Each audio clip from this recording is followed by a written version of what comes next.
अगर ये इंडस्ट्री किसी जवान आदमी को 10 साल तक यूपीएससी की तैयारी में फंसा के नहीं रखेगी तो वो आदमी सड़क पर आ जाएगा, नारे लगाएगा और रोजगार मांगेगा। आशाएं, अमन, aspiration is a celebrated commodity. उन्हें लगानी पड़ेगी तभी इंडस्ट्री चलेगी, जैसे ही वो छोड़ेंगे इंडस्ट्री विल कोलैप्स। इसलिए industry will keep fuelling this. तो 6 साल लगाओ आईटी की तैयारी में, यूपीएससी का तो मतलब ही 8-10 साल, और उसके अलावा 1000 तरीके के और एंट्रेंस एग्जाम्स होते हैं। ये जो पूरी चीज़ है ये देश के युवा वर्ग को इस भ्रम में रखे रहती है कि वो कुछ सार्थक काम कर रहे हैं।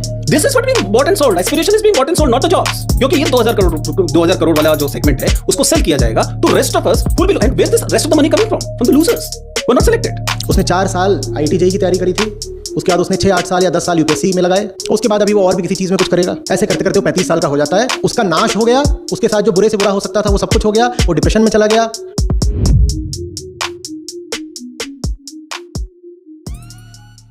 आज के भारत में कोचिंग इंडस्ट्री शिक्षा का मुखौटा ओढ़े हुए एक विशाल व्यापार बन चुकी है। इसे अब शिक्षा का साधन नहीं बल्कि एक ऐसा धंधा माना जाता है जहां पैसा, राजनीति और शक्ति का गहरा खेल चलता है।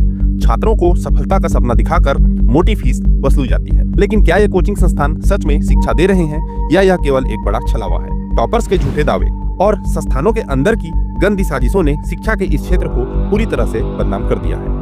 कहीं न कहीं यह साबित हो चुका है कि शिक्षा के नाम पर व्यापारियों और नेताओं का गठजोड़ छात्रों का भविष्य बेचने में लगा हुआ है। क्या समय आ गया है कि इस कोचिंग इंडस्ट्री के नकली चेहरों को बेनकाब किया जाए और इसे एक बार फिर से असली उद्देश्य यानी शिक्षा की ओर ले जाया जाए? अगर इसे अभी नहीं रोका गया तो यह पूरी शिक्षा व्यवस्था को निगल जाएगा। कोचिंग संस्थानों का आरंभ तब हुआ जब प्रतियोगी परीक्षाओं में सफलता प्राप्त करना अत्यधिक कठिन और प्रतिस्पर्धात्मक हो गया।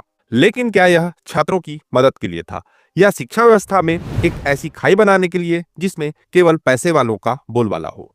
कई रिपोर्ट्स के अनुसार कुछ प्रभावशाली लोगों और बड़े व्यापारियों ने शिक्षा के इस क्षेत्र को अपने नियंत्रण में लेने के लिए इसे एक सुनियोजित तरीके से स्थापित किया। एक प्रसिद्ध कोचिंग संस्थान ने दावा किया कि उनके छात्र हर साल मेडिकल और इंजीनियरिंग में टॉप करते हैं। लेकिन जब छात्रों के रिकॉर्ड की जांच की गई तो पाया गया कि 50% से अधिक टॉपर्स ने उन संस्थानों से पढ़ाई ही नहीं की थी। इससे यह सवाल उठता है कि क्या यह संस्थान केवल सफलता का दिखावा कर रहे हैं? टॉपर्स की कहानियां हर कोचिंग की सबसे बड़ी यूएसपी होती है, लेकिन क्या यह कहानियां सच होती हैं? कई बार यह सामने आया है कि संस्थान टॉपर्स को मोटी रकम या सुविधाएं देकर खरीद लेते हैं। यहाँ तक कि ऐसे छात्र भी टॉपर्स के रूप में दिखाए जाते हैं जिन्होंने कभी उस कोचिंग में पढ़ाई ही नहीं की होती। ये टॉपर्स फर्जी फोटोशूट और इंटरव्यू के जरिए प्रचार का हिस्सा बन जाते हैं। एक चौंकाने वाला मामला दिल्ली के एक कोचिंग संस्थान का है, जहां यह दावा किया गया कि उनके छात्र ने आईआईटी में टॉप किया, लेकिन जब जांच हुई तो पाया गया कि उस छात्र ने कभी उस कोचिंग का नाम तक नहीं सुना था। कई बार छात्रों से अनुबंध पर साइन करवाया जाता है कि वे कहीं और पढ़ाई करने के बावजूद उस कोचिंग संस्थान का नाम लेंगे। एक छात्र ने गुप्त रूप से बताया कि उसे 5 लाख रुपए का ऑफर दिया गया था ताकि वह संस्थान का प्रचार कर सके। कोचिंग इंडस्ट्री सिर्फ छात्रों को ही नहीं बल्कि अभिभावकों को भी अपने जाल में फंसाती है।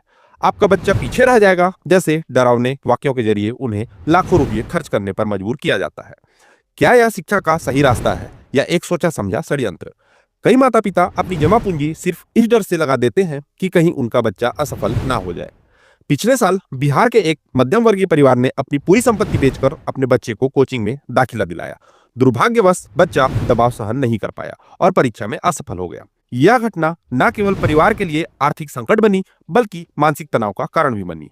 यूपीएससी, जिसे देश की सबसे कठिन परीक्षा माना जाता है, इसके पीछे की कोचिंग इंडस्ट्री अपने आप में एक रहस्य है। हर साल लाखों छात्र इन कोचिंग संस्थानों का रुख करते हैं, लेकिन कितने वास्तव में सफल होते हैं? क्या यह संस्थान अपने वादों पर खरे उतरते हैं या फिर यह सिर्फ एक विज्ञापन की दुनिया है? कोचिंग संस्थान यह दावा करते हैं कि उनके स्टूडेंट्स सबसे ज्यादा सफल होते हैं, लेकिन सच्चाई कुछ और है। कई बार यह पाया गया है कि संस्थानों के दावे फर्जी होते हैं। एक बड़े कोचिंग ब्रांड के विज्ञापन में दावा किया गया कि उनके 80% छात्र यूपीएससी में सफल हुए, लेकिन जब आंकड़े खंगाले गए तो यह सामने आया कि वे छात्र या तो दूसरी जगह से पढ़े थे या फिर उनकी सफलता में उस कोचिंग का कोई योगदान ही नहीं था। इंदौर के एक प्रसिद्ध यूपीएससी कोचिंग संस्थान ने दावा किया कि उनके 200 से अधिक छात्र सफल हुए। बाद में यह खुलासा हुआ कि इनमें से अधिकतर छात्रों ने केवल मॉक टेस्ट में हिस्सा लिया था। यूपीएससी कोचिंग संस्थानों की फीस 1 लाख से 3 लाख रुपए तक हो सकती है, लेकिन क्या यह केवल फीस तक सीमित है? कई छात्रों ने गुप्त रूप से बताया है कि उन्हें एडमिशन के दौरान संपर्क और डोनेशन की मांग का सामना करना पड़ता है। क्या यह शिक्षा के नाम पर भ्रष्टाचार का खेल नहीं है? कोचिंग इंडस्ट्री में राजनीति का दखल कोई नई बात नहीं है। कई बड़े संस्थान स्थानीय नेताओं और व्यापारिक समूहों के समर्थन से चलते हैं। इनमें न केवल पैसे का खेल होता है, बल्कि परीक्षा से जुड़ी अंदरूनी जानकारियां भी लीक होती हैं। एक हैरान करने वाला मामला राजस्थान से सामने आया, जहां एक प्रसिद्ध कोचिंग संस्थान के निदेशक पर यह आरोप लगा कि उन्होंने अपने छात्रों को एंट्रेंस एग्जाम का पेपर पहले ही उपलब्ध करा दिया था। हालांकि यह मामला दबा दिया गया, लेकिन इससे कोचिंग इंडस्ट्री की सच्चाई उजागर होती है। कोचिंग संस्थानों में छात्रों पर केवल पढ़ाई का दबाव ही नहीं, बल्कि कई बार मानसिक शोषण भी होता है। टारगेट पूरा न करने पर छात्रों को कक्षाओं में अपमानित किया जाता है। कई छात्रों ने यह स्वीकार किया है कि उन्हें बार बार यह कहा गया कि अगर वे सफल नहीं हुए तो उनकी पूरी जिंदगी बर्बाद हो जाएगी। एक छात्र ने बताया कि जब वह लगातार 3 मॉक टेस्ट में असफल रहा तो उसे क्लास के सामने बेइज्जत किया गया। इस घटना ने उसके आत्मविश्वास को पूरी तरह से चकनाचूर कर दिया। कोचिंग इंडस्ट्री ने स्कूल शिक्षा को पूरी तरह से कमजोर कर दिया है। अब छात्रों के लिए स्कूल केवल एक औपचारिकता बनकर रह गया है। इसके अलावा गरीब छात्रों और ग्रामीण इलाकों में रहने वालों के लिए शिक्षा के इस महंगे मॉडल ने असमानता को और बढ़ा दिया है। झारखंड के एक छोटे से गांव के छात्रों ने बताया कि कोचिंग के बिना प्रतियोगी परीक्षाओं में सफल होना लगभग असंभव हो गया है। उनके पास ना तो इंटरनेट की सुविधा है और ना ही कोचिंग की फीस चुकाने का साधन।